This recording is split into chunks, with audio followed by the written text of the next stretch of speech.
The journey to 10 million subscribers has been a wild one, which means we get the diamond play button. But I want to tell you the story of how we got here, of how 10 million subs happened in the course of just 5 short years, because I think it's an interesting story with a lot of good takeaways and some instances where the 10 million subs may never have happened.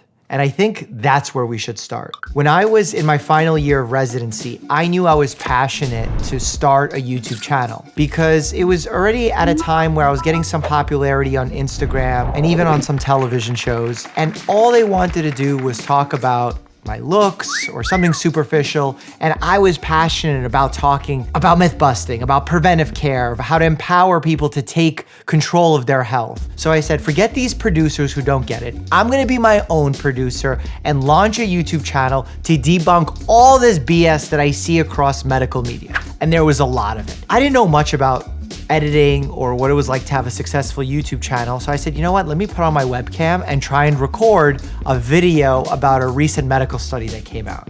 And I did it, and it was absolute garbage. A new article from JAMA, a respected medical journal, puts into question.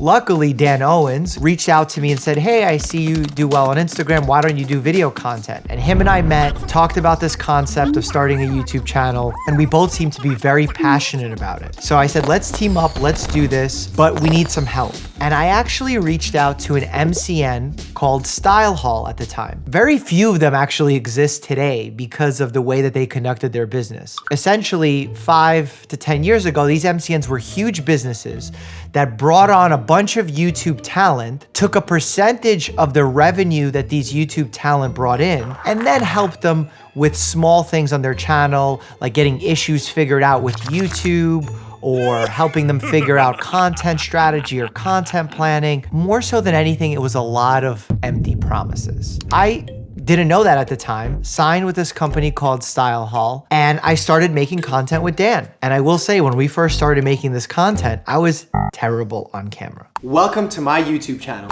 Wow. Talk to your doctor.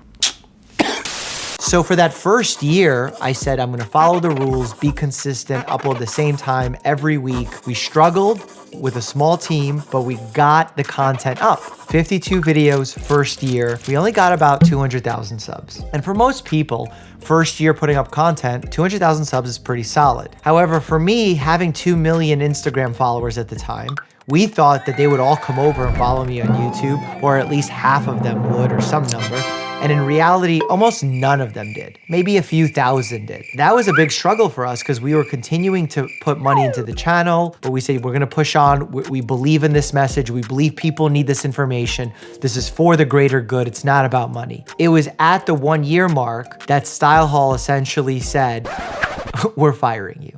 Literally, they said, we're firing you. We don't want to pay you what we owe you. If you want us to pay you, you have to sign this NDA to not talk badly about us, but we're not paying you. And I was like, what? This is ridiculous. Like, I believe in us. I think we could still do great things. And they basically lost all hope. Who cares that they fired us? We're gonna keep pushing on, and this is a reason to do better. And if you fast forward, maybe like 2 months later, maybe 3 months later, we were sitting in the YouTube space in New York City to use their own studio and equipment to film videos. So we were filming a video where the topic of it was the difference between real doctors and TV doctors. We even had a med student there who was rotating with us at the time. After I filmed that video, the team says, Mike, well, you know, so many people are asking you to watch and react to these medical dramas because that was something that was going viral at the time on YouTube, like reaction videos in general. If you get this video to 10,000 likes, I will watch a Grey's Anatomy episode. You guys smash that like button, and I had to watch Grey's Anatomy. So we picked the first episode of the first season, watched it, and that video blew up. I've never gone viral like that before. I think I still have all the screenshots on my phone of the real-time analytics, like going high and then falling off like a normal video does, and then still going even higher than that initial first point. That almost never happens. So we said, okay, we have to do another one very quick. So we then watched The Good Doctor, and it blows up. Then we're like, all right, we have to watch House now, and that blows up. The channel started blowing up. We picked up 1 million subscribers in a few short months, and my agent Keith actually ran into some of the folks at Style Hall at an event and they refused to talk to him because I get it. They were probably upset that they just fired me and now my channel's on fire, making the money that they could have been in on, but instead they chose to fire me because they didn't believe in me. I will say that felt really sweet because the team that did believe in me shared in that success. From there, we said we're gonna continue the medical mission, keep debunking, keep educating. So we kept making new forms of content. I remember that year, we created the medical meme review, which meme review is a popularized thing by PewDiePie. We said, let's do the medical version. That exploded, brought even more life to the channel.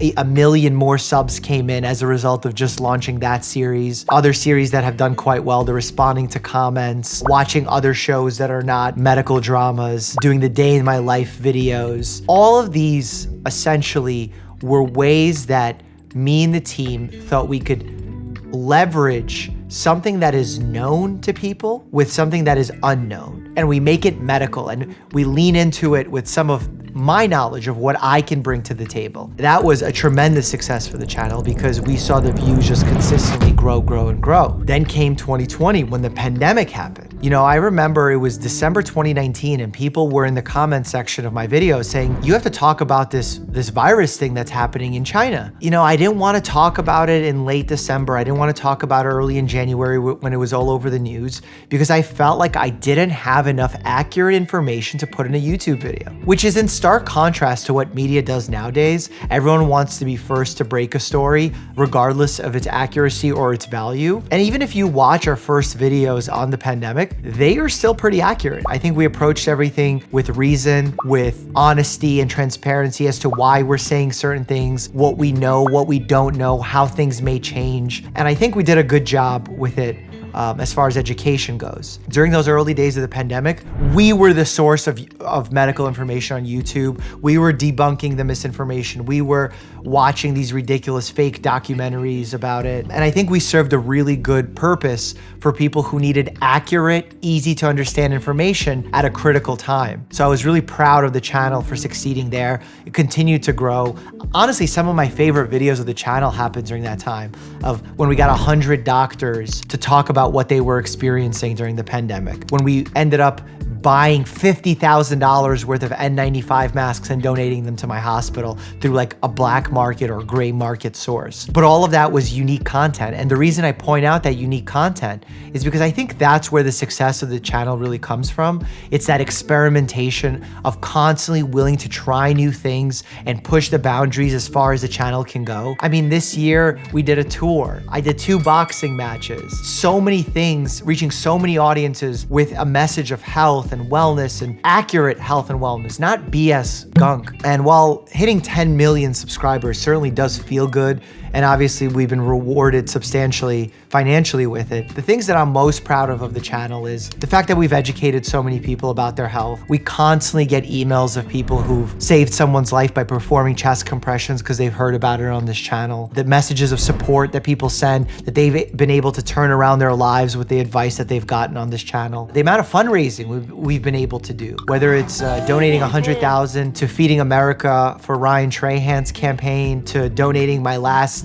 fighter pay. He is donating his entire purse to the Boys and Girls Club of Harlem. To donating all of our Patreon money that we get from our Patreon community every single month, tens of thousands of dollars over the last few years.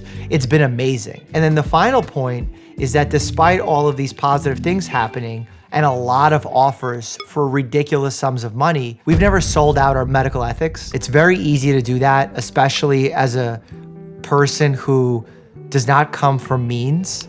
You know, I grew up on the welfare system coming as an immigrant to the United States. And when I started the YouTube channel, I was 300,000+ in debt or some figure like that. And believe me, we turned down 95% of sponsors that come to us. There were periods of time when the channel struggled and I was wondering if this was gonna be a long-term project that could even continue. I remember, you know, after having this tremendous growth, there was a period of time where the channel stumbled heavily, where its subscribers dropped by like 80, 90% new subscribers. And I thought, okay, well, we reached the end of it. This was my 15 minutes. I remember laying on the floor with Dan and pounding the floor and saying, I wish there was something I could do to change this. What we did was we changed changed our mindset into thinking that it's not the algorithm that we're trying to please or the algorithms that's mistreating us. It's, I am not pleasing the audience. I am not reaching the audience. I'm not engaging the audience instead of the algorithm. And the more I started thinking about the audience and what we needed to achieve with the audience, the better the results were. And I think that was a major mindset change that happened in that year, as well as understanding that hitting 10 million subs, getting one of these is beautiful, but this is not why we do it. That if you set your goal to be get 10 million subs, you're gonna be so disappointed, not if you don't hit it. You're gonna be disappointed once you hit it. Because once you hit it and the high of that moment leaves, which it leaves very quickly, the number itself is not what's satisfying. It has to be the things you achieved along the way that bring you intrinsic happiness. The real lasting success comes from the experiences, the things you built, the people you met along the way, the relationships that have been created, and the lasting change that came from getting 10 million subs. You can't talk about getting 10 million subs without talking about burnout. Because for the last 5 years, we've never really missed an upload date. In the last 4 years, that means 2 videos a week. So there's a lot of videos that need to be uploaded, edited, ready to go. But I will say, in creating content and constantly having to up the quality makes it for a very tough mental space. Because you're essentially never stopping. You know, Game of Thrones makes season 1 very good and you enjoy it. You're gonna come back for season 2. But the algorithm is not like that, where the algorithm will serve you episode 1 if a bunch of people clicking on it, watching and enjoying and getting high satisfaction. But if episode 2 suddenly has a slightly lower click-through rate because the thumbnail sucks, or maybe it's not as engaging of a video and people watch it for a shorter period of time, it'll drastically decrease its reach and impressions, therefore it won't get the same viewership as episode 1. So you constantly have to earn your views with a quality thumbnail, quality title, quality content,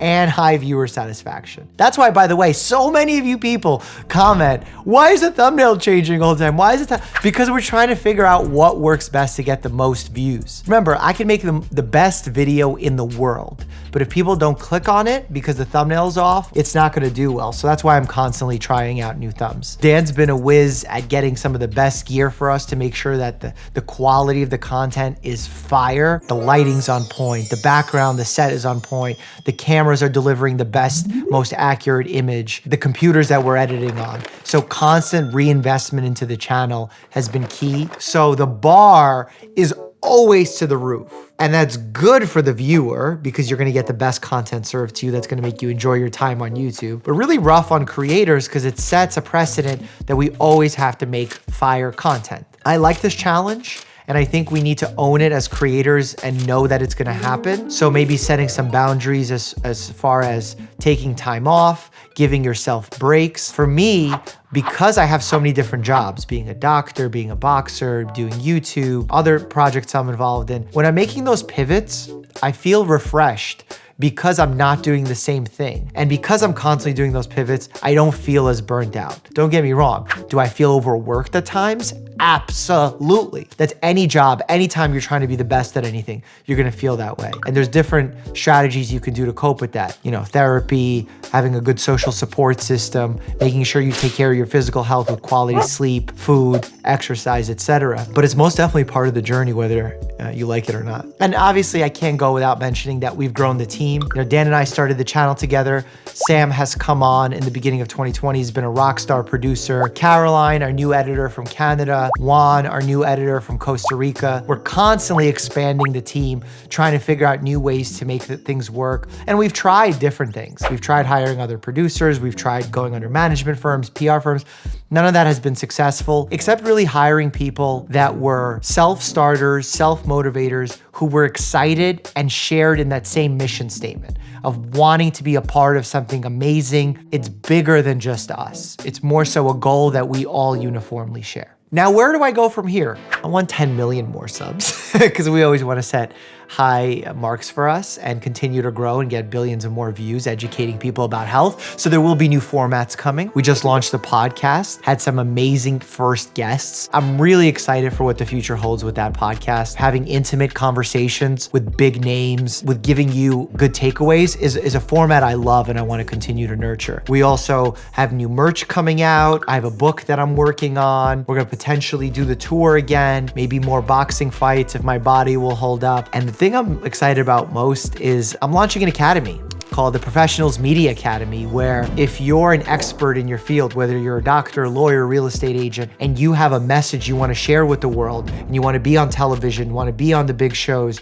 you want to launch a social media platform, but you don't know where to start, my Professionals Media Academy is exactly where you start. So I'm actually linking that down below for people to check out. I think the more we have good quality experts study from what I did, learn from my successes and my mistakes, the better you can do. And that's what I'm a fan of. I want to up the level of competition, up the level of quality education content here on YouTube and on television. And Professionals Media Academy is the place to do it. Click here for 10 natural remedies that actually work.